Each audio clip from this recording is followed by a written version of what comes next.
The crystalline spires of the Veltari capital gleamed under twin suns as King Valeth paced his throne room, his forearms gesturing frantically. His beloved Queen Lyanna had been missing for 3 solar cycles, taken during a diplomatic mission to the Outer Rim territories. The most advanced search fleets in the galaxy had found nothing. "Your Majesty," announced Commander Thex, his scaled features grim.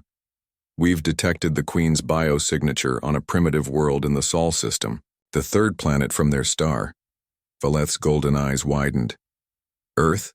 That backwater world with the savage bipeds?" "The same, my lord. Our scouts report the natives are still using chemical propulsion and have barely achieved orbital flight. They war among themselves with crude projectile weapons." The king's heart sank.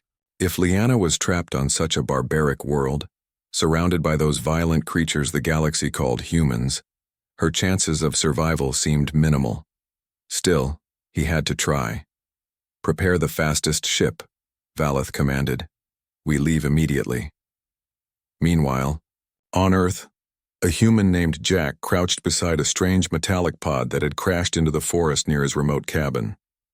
The object hummed with unfamiliar energy, and through its transparent surface he could see a figure unlike anything in his wildest dreams. The being was tall and elegant, with pale blue skin that seemed to shimmer like starlight. Her features were delicate yet regal, and she wore robes that appeared to be woven from liquid silver.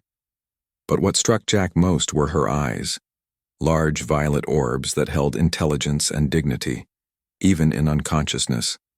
The pod's systems sparked and failed. Whatever technology kept her alive was dying. Jack had been a field medic in the army before retreating to his isolated life as a wildlife researcher. His instincts kicked in as he examined the failing life support. The being's breathing was shallow, her skin losing its luminescence. Using his survival knife, Jack carefully pried open the pod's access panel. Inside was a maze of crystalline circuits and flowing energy conduits beyond his comprehension. But he could see the problem, a severed connection where the crash had damaged the system. "Okay, lady," he muttered. "Let's see if human ingenuity can help."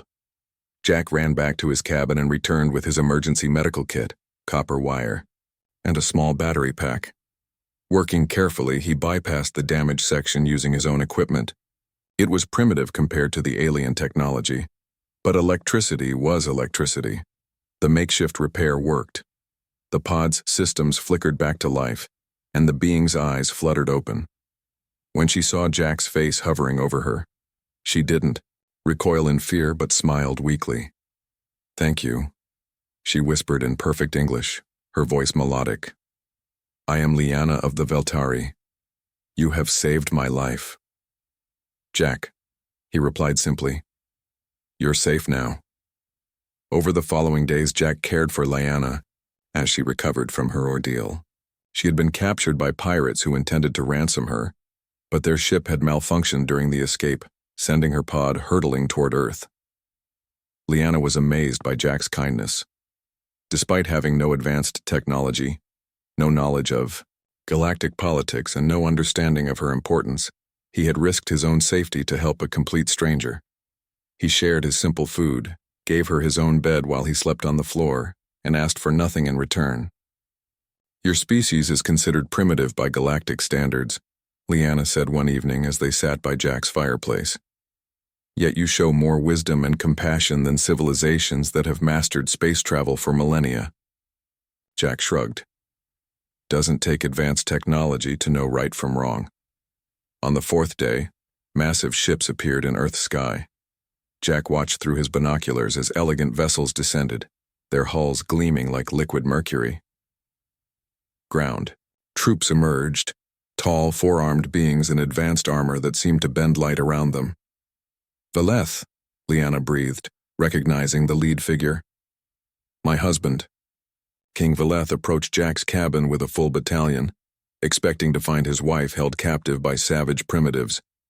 Instead, he found her sitting peacefully on the porch, her health restored, conversing with a single human who carried no weapons. "My queen," Valeth said, relief flooding his voice.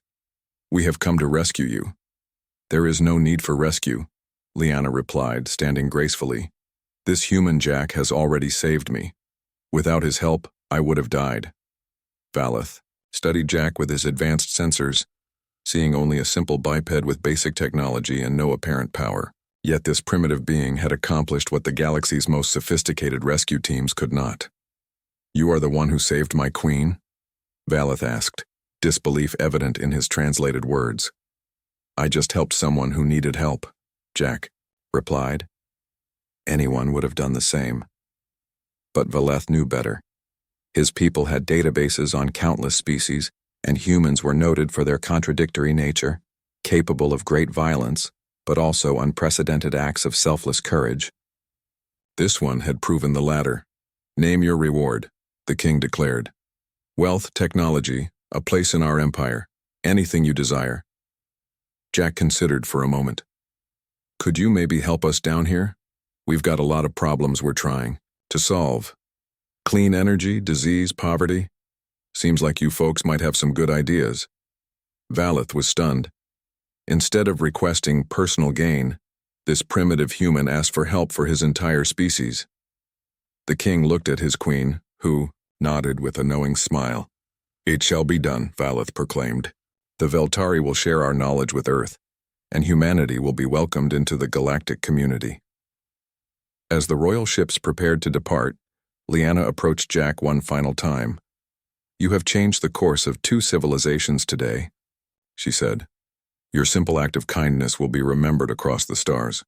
Jack watched the ships disappear into the cosmos, wondering if he'd dreamed the whole encounter.